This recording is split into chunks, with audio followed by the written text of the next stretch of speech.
A guy by the name of Sean, and he called me, or he emailed me, I say, and he had a YouTube channel called VenomFangX. Now, you may or may not have heard of his channel, and chances are you probably haven't, but within the YouTube world, this kid made a big impact, and recently he's told me that he received death threats. So what I wanted to do is have Sean come on with us today and talk about these death threats and talk about everything else that's happening in his life. Sean, we appreciate you coming on the show, my friend.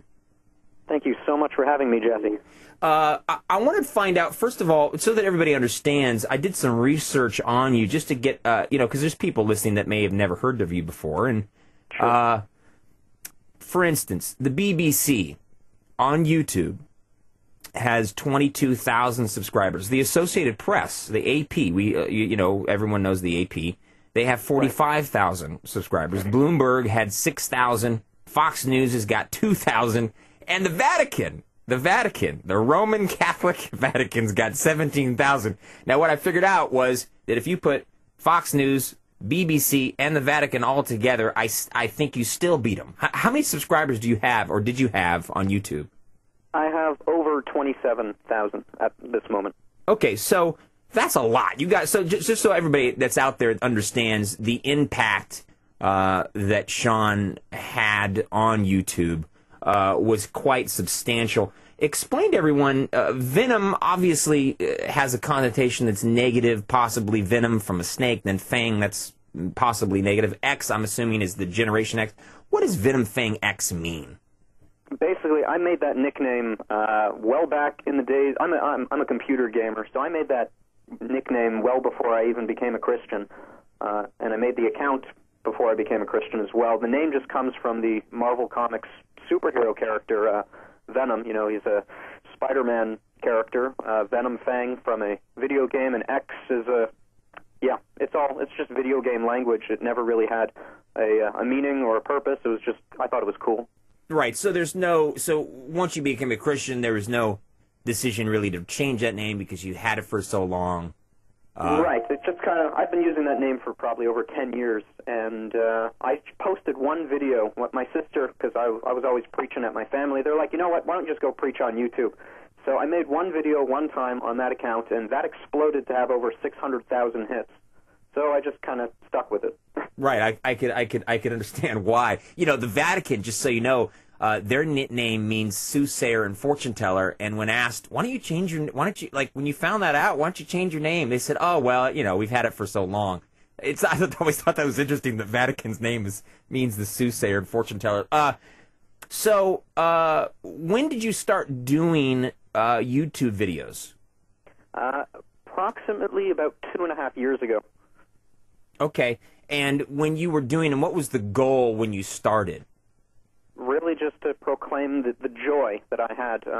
I had been an atheist for so long, and when I discovered, or when God revealed himself to me, I just wanted to share the good news with everyone. I couldn't stop myself, you know? Now, how old were you when you first started doing this? 2 years ago, 2.5 years ago? Yeah, 21, around there. Okay, so you're 21. And did you live by yourself? Did you live at home? I lived at home with family. So you're being supported by them. You're in their house, Right. And your goal was just essentially to proclaim the joy and to talk about God, essentially, right? That is exactly correct. Now, were your parents, are they Christians? No, they are secular Jewish. Okay, so that adds a little bit of a twist to it. 21, living at home, you're a Christian, you found God, but your parents still are not, have not seen the truth. And at what point did it turn into something more than just having joy and declaring joy to maybe this is how I'm going to make my living, donations? How did that start? Basically, I started attending school, and certain monetary pressures began, and then I started, wanting to get out there and preaching on the streets, and I wanted to do that rather than getting a part-time job, so I figured I had a lot of subscribers and people would want me getting out there more, so I simply said I have a PayPal account and I'd start accepting donations. Okay, and how did that work out for you at the beginning? At the beginning, it worked out fine. Unfortunately, some people who, I mean, yes, I do have 27,000 subscribers, but there's also probably double that amount of people out there who don't like the Christian message or what I was preaching. So they kind of made it seem like I was trying to, you know, just doing this for money. When, I mean, if you looked at my track record, I had been preaching for 2 years, and I'd never even mentioned money. It wasn't even on my mind. Sure. Now, tell us. You know, I will say, Sean, that there are so many ministries now. People are so non-Christians and Christians alike. You know, they're so leery of somebody standing with the Bible and saying, "I want donations." And I think we all, as Christians, we all understand where that comes from. There's a lot of deceit. Guys buying $800 toilet seats and things like that. And now, because of that, we have different watchdog agencies going out now and doing some auditing of these companies, and Benny Hinn and all these guys that have, you know, Mercedes-Benz out the, you know, and they got houses in the Bahamas, and, you know, so... I certainly don't have a Mercedes-Benz, just so you know. Well, that's too bad. I was going to have you, you know, send it my way. But if you did, the point is that you could understand that there are people that are saying, okay, well, where is this money going? How do we know it's going there? What was your form? How were you going to be accountable, if you want to say, since you weren't a company, you were just a kid? Was there a way that you had figured out how to be accountable?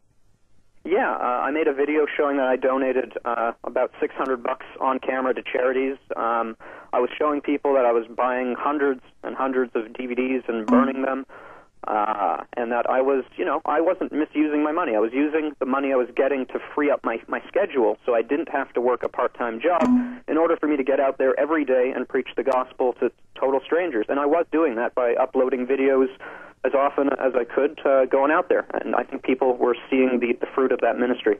Okay, now I saw a video, you know, of course, Sean, whenever I have a guest on, I can't tell you, no matter who it is, if it's John Bolton, a former UN ambassador, if it's you, anyone I have on, I get numerous hundreds of emails saying, "Oh, you got to ask him this, you got to talk to him about this." So I would be doing a disservice to myself and to the people that are listening without at least going into this a little bit. Now, I saw a video where you had said, and to make it clear, I have not seen every one of your videos, so maybe I'm speaking out of turn here, and we're coming up on a break, so I'm going to let you address this when we come back. But essentially, I had seen a video that you had done where you said for the first $500 you were going to get, you know, you that was going to be for you and your ministry, and then after that you were going to give it to the Sick Kids Hospital. There seems to be some controversy surrounding this. We're going to talk about this. We're talking to Sean from YouTube. We'll be back in just 1 second.